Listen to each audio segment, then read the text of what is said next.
नमस्कार, तुम्हा सगळ्यांचं स्वागत आहे मुंबई तकमध्ये। गेल्या काही दिवसांपूर्वी लोकसभेची निवडणूक पार पडलेली आहे आणि याच्यामध्ये महायुतीला कुठेतरी पिछाड झालेला आपण पाहायला मिळालं, तर महाविकास आघाडीला घवघवीत यश सुद्धा मिळालेलं पाहायला मिळालेलं।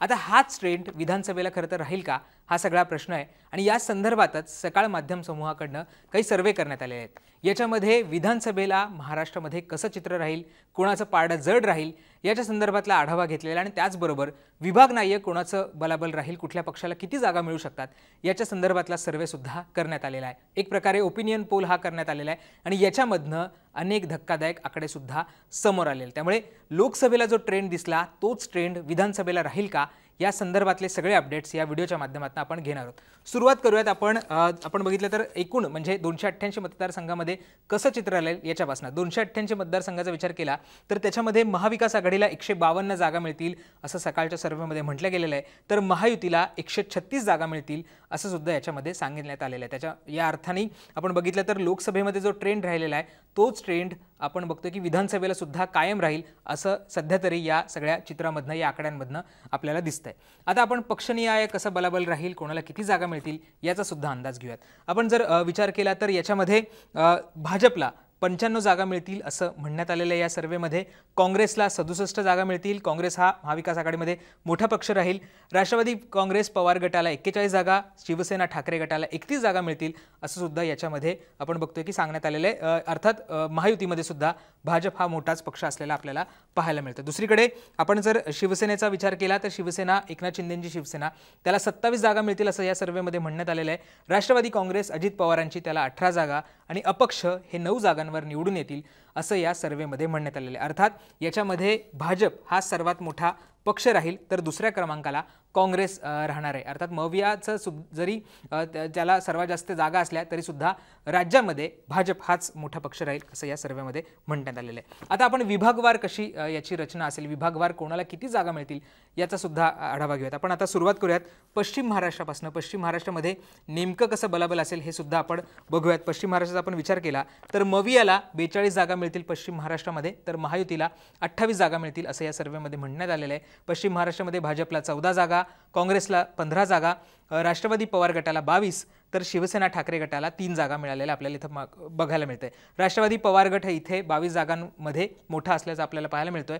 तर आपण शिवसेना एकनाथ शिंदेंची त्याला केवळ 5 जागा या पश्चिम महाराष्ट्रामध्ये मिळतील, तर राष्ट्रवादी काँग्रेस अजितदादांची यांना 8 जागा मिळतील असं सुद्धा इथं म्हटलेलं आहे आणि अन्य इतर जे अपक्ष असतील त्यांना 3 जागा मिळतील असं सुद्धा इथे सांगण्यात आलेलं आहे। अर्थात पश्चिम महाराष्ट्रामध्ये आपण जर बघितलं तर शरद पवार गट हा मोठा असल्याचं आपल्याला पाहायला मिळतोय, त्यांना 22 जागा मिळतील असं या सर्वेमध्ये सांगण्यात आलेलं आहे। त्यामुळे पश्चिम महाराष्ट्रामध्ये पवार हा दबदबा बनवू नयेत, तर दुसरीकडे अजित पवारांना तिथे आणखी मेहनत करण्याची गरज आहे। आपण पुढच्या भागाकडे जाऊयात, आपण कोकणाकडे जाऊयात। कोकणामध्ये नेमकं बलाबल कसं असेल आणि कोणाला किती जागा मिळतील याचा आपण विचार करूयात। कोकणामध्ये आपण बघितलं तर मवियाला 4 जागांवर यश मिळेल असं म्हटलेलं आहे, तर महायुती कोकणामध्ये स्ट्रॉंग असलेली आपल्याला पाहायला मिळते। महायुतीला 8 जागा मिळतील असं या सर्वेमध्ये सांगण्यात आलेलं आहे। भाजप कोकणामध्ये 2 जागांवर असेल, तर शिवसेना ठाकरे गट हा 4 जागा जिंकेल असं सुद्धा याच्यामध्ये म्हटलेलं आहे। शिवसेना शिंदे गट सुद्धा 4 जागा मिळवेल असं सुद्धा याच्यामध्ये म्हणलेलं आहे। अर्थात कोकणामध्ये आपण बघतोय की शिवसेनेला म्हणजे दोन्ही गटामध्ये समसमान जागा मिळतील असं या सर्वेमध्ये म्हणण्यात आलेलं आहे। राष्ट्रवादी काँग्रेसला 2 जागा मिळतील असं सुद्धा या सर्वेमध्ये म्हणण्यात आलेलं आहे। अर्थात आपण जर बघितलं तर भाजपला 2 जागा असल्या तरी सुद्धा शिवसेनेला समान जागा मिळतील असं या सर्वेत सांगण्यात आलेलं आहे। लोकसभेचा आपण विचार केला तर लोकसभेमध्ये शिवसेना ही कोकणामध्ये दिसून आलेली नव्हती, भाजपने ती जागा लढवली होती, त्यामुळे शिवसेनेचं काय होणार, कोकणामध्ये शिवसेना राहणार का हा प्रश्न होता।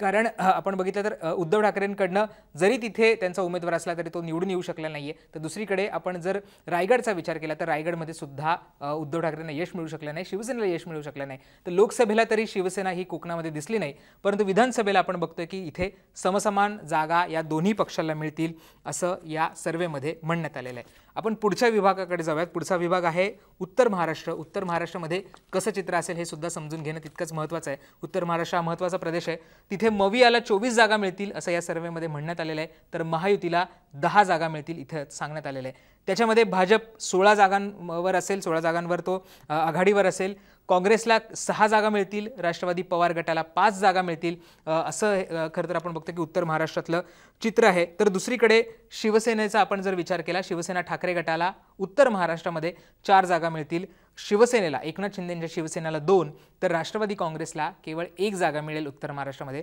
असं सुद्धा या सर्व्हेमध्ये म्हणण्यात आलेलं आहे. इथे जर बघितलं तर उत्तर महाराष्ट्रामध्ये सुद्धा आपल्याला भाजप हा मोठा पक्ष असल्याचं पाहायला मिळतंय. पुढच्या आपण विभागाकडे जाऊयात. पुढचा विभाग तितकाच महत्त्वाचा आहे, विदर्भ, कारण इथे भाजप आणि काँग्रेसमध्ये आपण बघतोय की रस्सीखेच आहे. विदर्भामध्ये काँग्रेसनी लोकसभेला मोठे यश मिळवलेलं आहे, त्यामुळे तो त्यांचा दबदबा कायम राहतो का हे पाहणं इंटरेस्टिंग असणार आहे. विदर्भाचा आपण विचार केला तर विदर्भामध्ये मवियाला 35 जागा मिळतील, महायुतीला 29 जागा मिळतील असं म्हणण्यात आलेलं आहे. अर्थात मविया इथे मोठी दिसतीये आपल्याला. भाजपला विदर्भामध्ये 24 जागा मिळतील, काँग्रेसला 30 जागा मिळतील, राष्ट्रवादी पवार गटाला 4 जागा, तर शिवसेना ठाकरे गटाला केवळ 1 जागा विदर्भात मिळेल असं याच्यात म्हणलेलं आहे. अर्थात काँग्रेस इथे विदर्भामध्ये आणखी स्ट्रॉंग झालेली आपल्याला पाहायला मिळते आणि काँग्रेसला 30 जागा इथे आपल्याला दाखवण्यात आलेल्या आहेत, तर भाजपला 24 जागा. म्हणजे आपण इथे बघतोय की काँग्रेस आणि भाजपमध्ये रस्सीखेच ही विदर्भात आपल्याला असलेला पाहायला मिळते. आपल्याला पुढचे सुद्धा पक्ष बघायचे तर राष्ट्रवादी पवार गट जर आपण बघितला तर विदर्भामध्ये राष्ट्रवादी पवार गटाला 4 जागा मिळतील असं इथे म्हणण्यात आलेलं आहे. शिवसेना एकनाथ शिंदेंची तिला 1 जागा मिळेल, राष्ट्रवादी काँग्रेस अजित पवारांची त्याला 2 जागा आणि अन्य हे 1 जागांवर इथे निवडून येतील असं आपण बघतोय की विदर्भामध्ये सुद्धा काँग्रेस जो आपला दबदबा आहे जो त्यांनी लोकसभेमध्ये दाखवला तो कायम राखेल असं सुद्धा या सर्व्हेमधनं या आकड्यांमधनं सध्या तरी आपल्याला दिसतंय.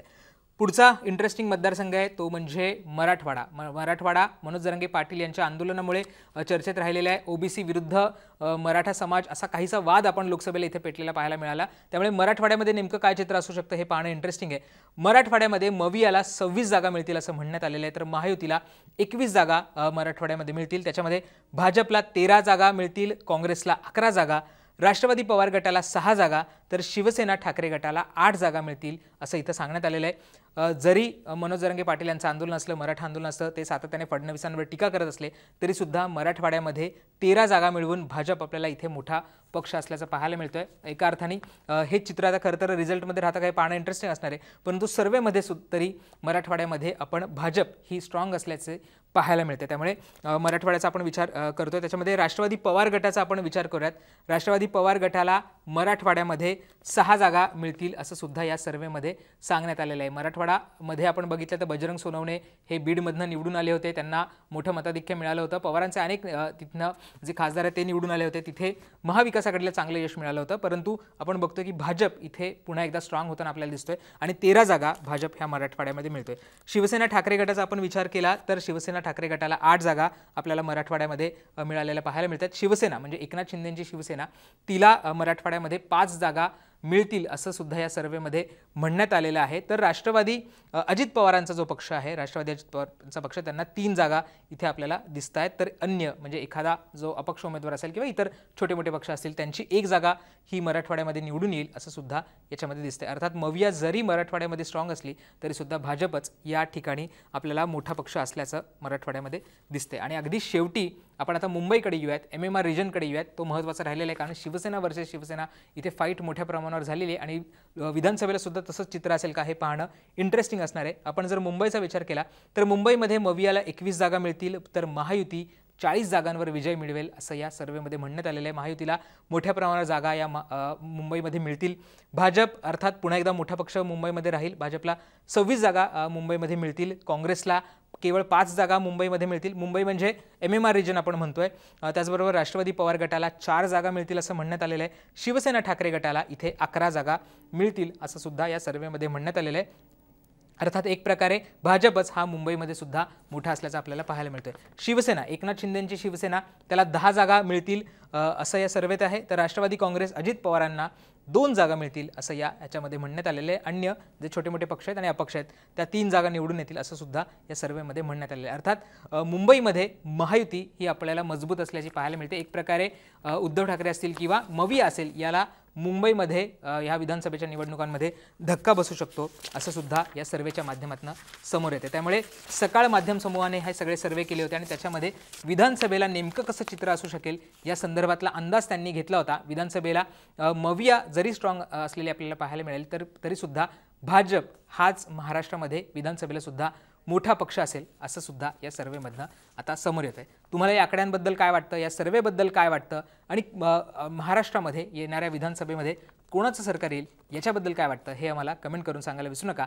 आणि मुंबई तकचं यूट्यूब चॅनल तुम्ही अजूनही सबस्क्राईब केलं नसेल तर ते सुद्धा करायला विसरू नका. धन्यवाद.